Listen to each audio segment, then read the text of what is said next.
Ahoj Stace, dnes bych se s vámi chtěl podívat na Felixe. Jeho začátky ve skupině Stray Kids nebyly příliš jednoduché. Skupina téměř debutovala bez něho, ale na poslední chvíli se vše změnilo a nakonec debutoval s nima. Jaký vlastně Felix je, se podíváme v tomto videu. Felix je členem celosvětově známé skupiny jménem Stray Kids, která se objevila poprvé v roce 2017 pod společností JYP. Felix celým jménem Felix Lee Jungbook.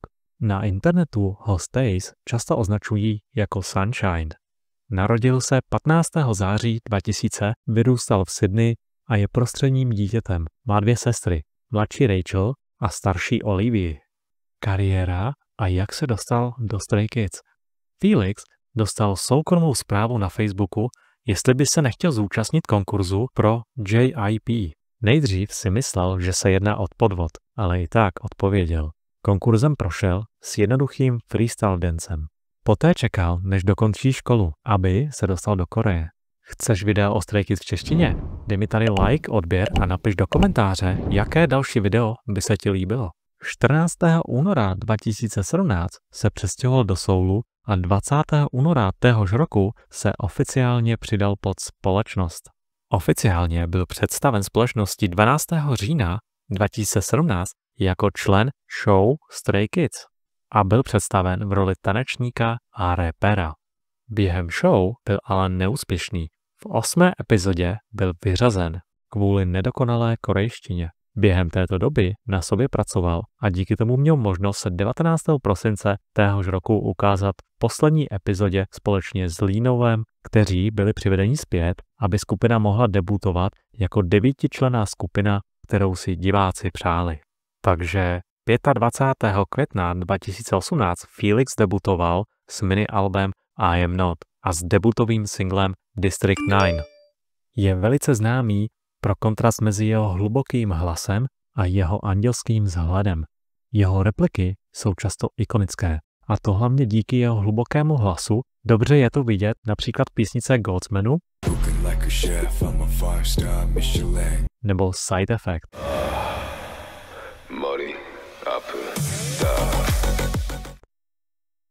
Ovšem, když zpívá, jeho hlas je vyšší a jemnější, jako například v písni Beautiful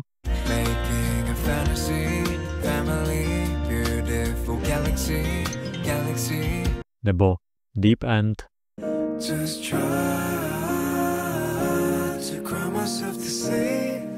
Jeho tanec je také charakteristický. Častokrát experimentuje s účesem, mění barvy, někdy si prodlužuje vlasy, je také velmi dobře známý pro jeho pihy, které se dříve snažil schovávat, ale díky dobrým ohlasům od fanoušků je nyní bere jako něco, co ho charakterizuje. Teď se dostáváme k jeho zájmům. Felix je sportovně založený. 12 let se věnoval taekwondu, kde získal 63 medailí a má černý pásek, k čemuž se přiznal v jednom z rozhovorů.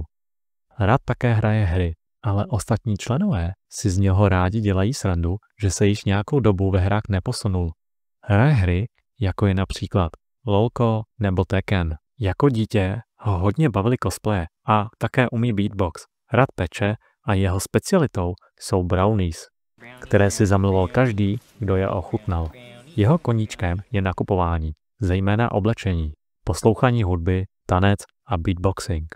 Ve skupině je tedy tanečník, rapper a tváří skupiny. Jeho oblíbený sport je fotbal. Oblíbená barva vlasů je blond, která je pro něj ikonická. Nejoblíbenější roční období je podzim a zima. Raději volá, než píše. Nemá rád strašidelné věci a strašidelné filmy, což dokazuje i fakt, že poté, co viděl film It, musel několik týdnů budit Hana, aby s ním chodil na záchod. Má rád Marvel filmy. Jeho nejoblíbenější filmy jsou Wall-E a Cruella.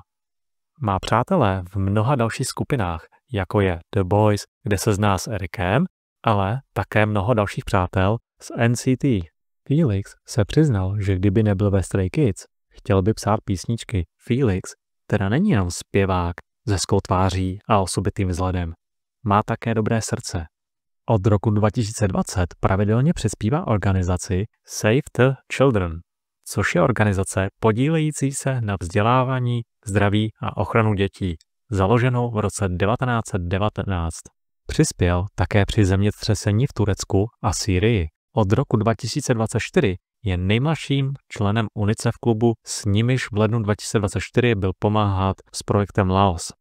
Dříve neměl rád, když mu říkali Jungkook, vlastně jeho korejským jménem, ale dnes si na něj již zvyknul, díky členům skupiny, kteří ho během společných let takto nazývali pořád.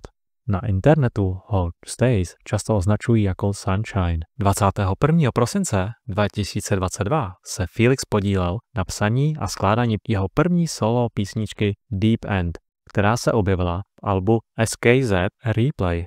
V srpnu 2023 byl představen jako ambasádor pro Louis Vuitton. V březnu 2024 se objevil na runwayi jako model pro pařížský Fashion Week ženské módy pro rok 2024. V prosinci 2024 se podílel na psaní a produkci jeho dalšího solového songu, který se objevil v jednom z nejnovějších alb Hope.